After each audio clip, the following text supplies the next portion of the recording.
Dude ఏమవుతుంది అసలు? YouTube open చేస్తే అన్ని నేరాలు ఘోరాలు కనిపిస్తున్నాయి. రోజుకు ఒక క్రైమ్ కనిపిస్తుంది. అవేంటంటే నార్మల్ క్రైమ్స్ కూడా కాదు, క్రూషియల్ క్రైమ్స్ కనిపిస్తుంది. ఒకళ్ళేమో ఉడకబెడతారు మొక్కలు కొట్టేసి, ఇంకోళ్ళేమో వర్క్ ప్లేస్లో రేప్ చేసి మర్డర్ చేసి చేసేస్తారు. సో వర్క్ ప్లేస్ అంటే నాకు తెలిసి మనకి సెకండ్ హోమ్ లాంటిది. అలాంటి ప్లేసుల్లో కూడా ఇలా జరుగుతూ ఉంటాయి అన్నమాట. మా పక్కన ఉన్నాడు పాలిటిక్స్ చేస్తూ ఉంటాడు, ఏదో ఇరికిస్తూ ఉంటారు.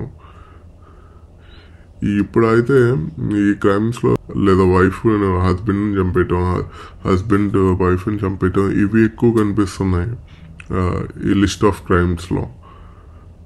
సో ప్రతిదానికి ఎండ్ ఆఫ్ ద రీజన్ వచ్చి ఏంటంటే ఇల్లీగల్ అఫైర్స్.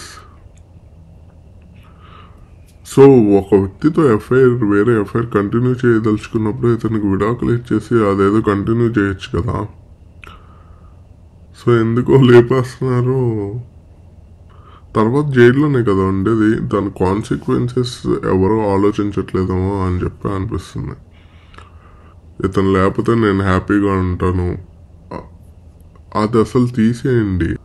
అతన్ని ఏదన్నా చేస్తే మీరు క్రిమినల్ అవుతారు. సో అది ఆలోచించకుండా అతను లేకపోతే నేను హ్యాపీగా ఉంటాను అనేది కరెక్ట్ కానే కాదు అసలు.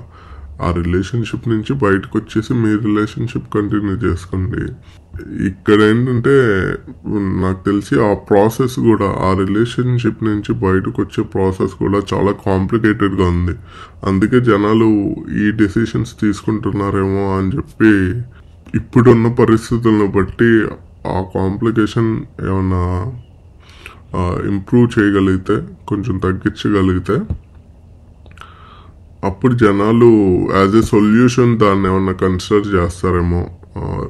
ఒక రిలేషన్కి ఎండ్ చెప్పేసి అప్పుడు వేరే రిలేషన్ స్టార్ట్ చేస్తారేమో అని. లేదంటే ఏమవుతుందంటే చాలామంది ఈ రోజుల్లో నేను చూస్తున్న క్రైమ్స్ ఇవే ఎక్కువ కనపడుతున్నాయి, ఇల్లీగల్ అఫైర్స్ వల్ల జరిగే క్రైమ్స్. సో మీకు ఏం చేస్తే బాగుంటుంది అనేది కింద కామెంట్ చేయండి. అండ్ మీకు అలాగే ఏదైనా టాపిక్ మీద షేర్ చేసుకోవాలనిపిస్తే ఆ టాపిక్ మెన్షన్ చేయండి. నా వ్యూ ఏంటి అనేది నేను చెప్తాను. ఓకేనా? Thank you guys.